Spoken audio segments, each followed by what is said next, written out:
उत्तराखंड में house tax अब digital wallet platform के जरिए भी हो सकेगा जमा। इसके लिए BPPS Bharat bill pay system से शहरी विकास विभाग का सॉफ्टवेयर जुड़ गया है। प्रदेश के शहरी निकायों में पिछले साल से हाउस टैक्स ऑनलाइन लिया जा रहा है। विभाग ने इस कड़ी में एक कदम और बढ़ाते हुए हाउस टैक्स को डिजिटल वॉलेट प्लेटफॉर्म बीपीपीएस से जोड़ दिया है। उत्तराखंड में सड़क हादसों की मजिस्ट्रियल जांच की रफ्तार काफ़ी धीमी।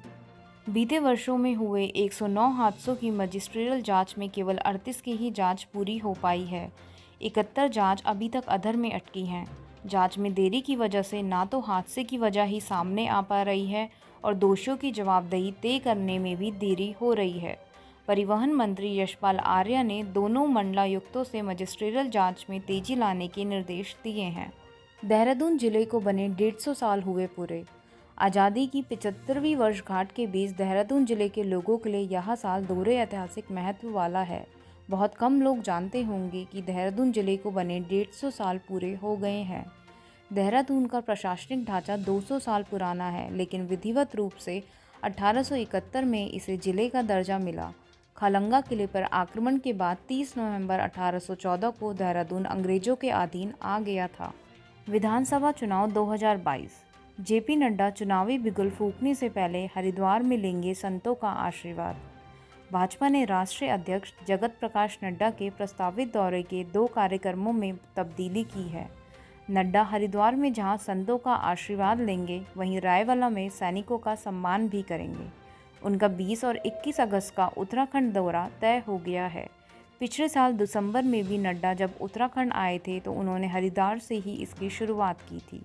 कुमाऊं के हल्द्वानी को माना जाता है शिक्षा का हब।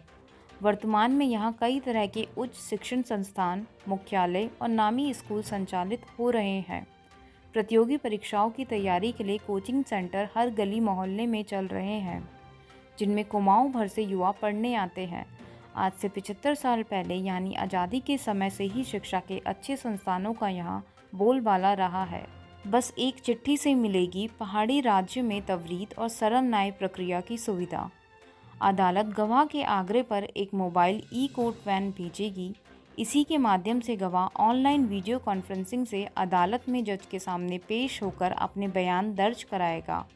अदालत की मोबाइल ई-कोर्ट न्याय व्यवस्था से दूर दराज में रहने वाले लोगों को सुविधा मिलेगी। आज़ादी के 75 साल बाद भी देहरादून के बच्चों को नदी पार करके पहुंचना पड़ता है स्कूल।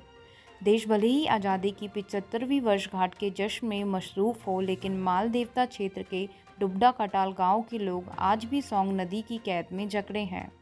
उत्तराखंड की राजधानी के नज़दीक होकर भी यहाँ के बच्चों को नदी के तेज बहाव का सामना करते हुए स्कूल पहुँचना पड़ता है। इस क्षेत्र को दूनवासी मालदेवता पिकनिक स्पॉट के रूप में भी पहचानते हैं। उत्तराखंड के पूर्व मुख्यमंत्री त्रिवेंद्र सिंह रावत ने कहा, जब एक सीएम को हटाया जाता है तो लोगों के लिए सवाल उठाना स्वाभाविक।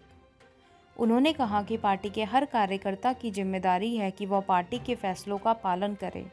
जब सवाल उठते हैं तो जवाब देना पार्टी नेतृत्व की जिम्मेदारी होती है।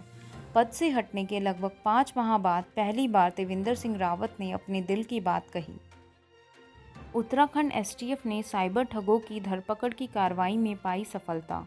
उत्तराखंड एसटीएफ ने साइबर ठगों की धरपकड़ की कार्रवाई में 61 लाख ठगने वाले शातिर अपराधी को दिल्ली से गिरफ्तार किया है। बंद पड़ी बीमा पॉलिसी के नवीनीकरण और प्रीमियम को शेयर मार्केट में लगाने की बात कहकर आरोपी देवेश नंदी ने 61 लाख की धोखाधड़ी को अंजाम दिया था। हॉकी खिलाड़ी वंदना कटारिया लौटी दिल्ली। स्वतंत्रता दिवस के कार्यक्रमों में होंगे शामिल। 3 दिन परिजनों संग रहकर गंगा मां का आशीर्वाद लेकर Tokyo Olympic star Vandana Kataria वापस लौट गई हैं। वह दिल्ली समेत अनेक प्रदेशों में होने वाले कार्यक्रमों में हिस्सा लेंगी। वह टोक्यो ओलंपिक समापन के बाद करीब 1.5 साल बाद अपने घर पहुंची थी। सीएम धामी करेंगे राजधानी देहरादून के लोकप्रिय पर्यटक स्थलों में शुमार लच्छीवाला नेचर पार्क का उद्घाटन। पार्क को पूरी तरह से कायाकल्प करके इसको बेहद आकर्षक बनाया गया है। लच्छीवाला नेचर पार्क नए रूप में तैयार हो गया है।